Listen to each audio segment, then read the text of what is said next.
Hi guys, it's Linda with Homeschooling Fun with Linda. And first of all, I want to say how awesome it is to be here today and talking and breathing and healthy. Had a very scary few weeks with the virus, and I'll tell you, I'm so very thankful and grateful that it turned out the way it did. I just feel very lucky and very fortunate. But I want to say thank you for all your prayers and thoughts and support and messages and encouragement.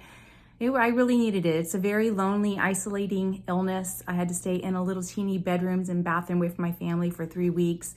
I still have a little bit of a cough, but I am so much better. And I just really appreciate you guys so much. You're very, very kind, and I'm just very appreciative of you guys.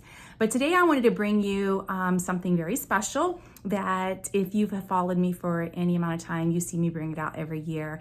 It's the real Easter Bunny. I am a Christian, and it's very important for me to keep both the traditional holiday fun and as in Santa and the Easter Bunny, as well as to make sure the true meaning of the season is foremost. So I try to find ways to tie them all in together.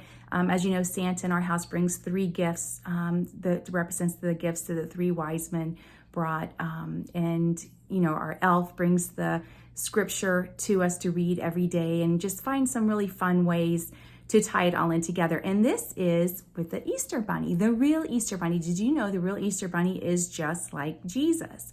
And so I made these. I have a white Easter Bunny and a brown Easter Bunny, because before Grayson grew up too fast, we used to go see the Easter Bunny at the Mall of Millennium. He's brown, so I made a special brown one, but the traditional one is the white one. So I wanted to read these with you, and this is something maybe your family can make. You don't have to be a good drawer. Obviously, these are not a professional drawn Easter Bunny, but you can draw them and look up the scripture and read these with your children. It's a great way, as we're in the Holy Week, to bring the real attention to the reason for this season. So let me go over these Easter bunnies with you. The real Easter Bunny.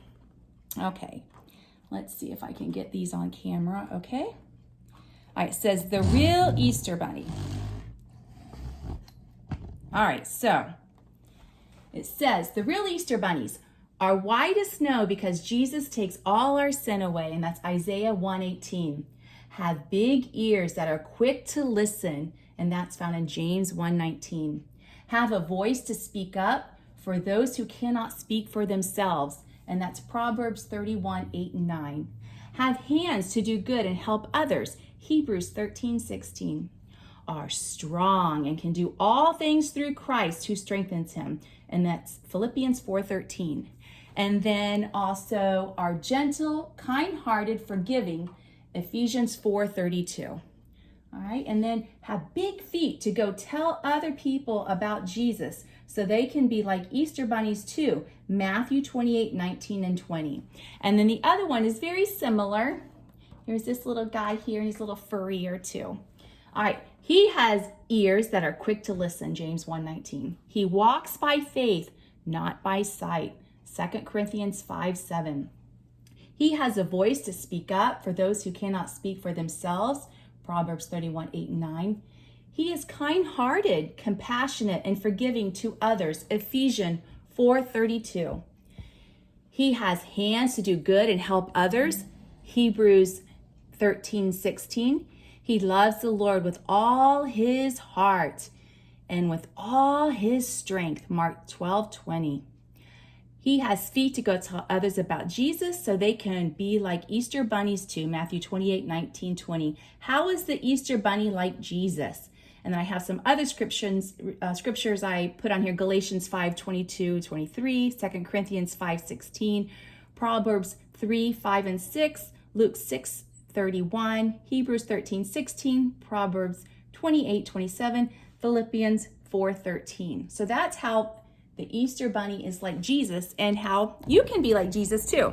So I hope that's a little fun thing for you and your family to do, and some scriptures to look up as we get ready to celebrate Easter and the resurrection of Christ. So again, I'm so thankful to be feeling better. I'm so thankful for each and every one of you, and I can't wait to celebrate Sunday, even if it is in our little house alone this year. But let's all remember the reason for this season. We are the church. We don't need a building, and it's just about celebrating the greatest day of the year. Happy Easter, everybody.